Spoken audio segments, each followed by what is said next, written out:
जेठ शुक्ला निर्जला एकादशी। जय हो एकादशी मैया। व्रत कथा। व्यास मुनि के पास भीमसेन ने पुकार की कि मेरी पूज्य माता कुंती व पूज्य भ्राता युधिष्ठिर तथा अर्जुन, नकुल, सहदेव, द्रौपदी सहित एकादशी का व्रत करते हैं और मुझे भी शिक्षा देते हैं। तू अन्न मत खा, नरक में जाएगा। आप विचारिए मैं क्या करूं। 15 दिन के बाद यह एकादशी आ जाती है और हमारे घर में झगड़ा उत्पन्न हो जाता है। मेरे उदर में अग्नि का निवास है, उसे अन्न की आहुति न दूं तो चर्बी को चाट जाएगी। शरीर की रक्षा करना मनुष्य का परम धर्म है, अतः आप ऐसा उपाय बतलाइए जिससे सांप भी मर जाए और लाठी भी न टूटे। अर्थात ऐसा व्रत बताओ जो वर्ष में एक दिन करना पड़े, जो मन में व्याधियों का नाश करने वाला हो। 24 एकादशियों का फल उसके करने से मिल जाए और मुझे स्वर्ग में संबंधियों के साथ ले जाए। व्यास जी बोले, युधिष्ठिर, शुक्ल पक्ष की एकादशी का नाम निर्जला है।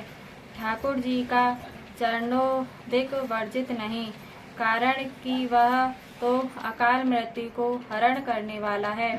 जो निर्जला एकादशी का व्रत श्रद्धा सहित करता है उसे 24 एकादशियों का फल मिलता है, निश्चय ही स्वर्ग को जाता है।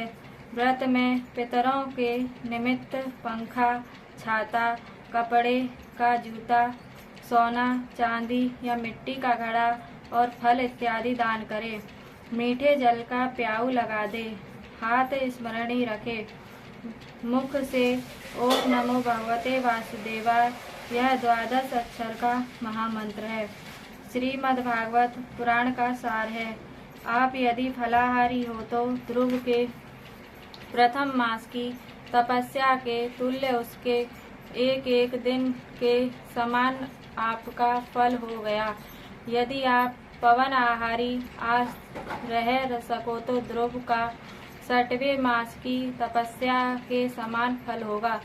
श्रद्धा को पूर्ण रखना, नासिक का संग न करना, दृष्टि में प्रेम का रस भरना, सबको वासुदेव का रूप समझकर नमस्कार करना, किसी के दिल की हिंसा न करना, अपराध करने वाले का दोष क्षमा करना, क्रोध का त्याग करना, सत्य भाषण करना, जो हृदय में प्रभु की मूर्ति का ध्यान करते हैं और मुख से 12 अक्षर मंत्र का ज्ञान करते हैं और पूर्ण फल को प्राप्त करते हैं। दिन भर भजन करना चाहिए। रात्रि को रामलीला, कृष्ण लीला, कीर्तन के सहारे जागरण करना चाहिए। द्वादशी के दिन ब्राह्मणों को दक्षिणा दें, फिर भोजन खिलाकर उनकी परिक्रमा करें। अपने पग का फल ब्राह्मणों से अश्वमेध यज्ञ के समान हो, वर मांग लें। ऐसी श्रद्धा भक्ति से व्रत करने वाले को कल्याण प्राप्त होता है। जो प्राणी मात्र को वसुदेव की प्रतिभा समझता है उसको मेरी कलम लाखों प्रणाम के योग कहती है। निर्जला का महात्म्य सुनने से दिव्य चक्षु खुल जाते हैं। प्रभु घूंघट उतारकर मन के मंदिर में प्रकट दिखाई देते हैं। इस एकादशी को सिफ्ती नाम, पांडवी या भीमसेनी भी कहा जा सकता है। जय हो काशी मैया।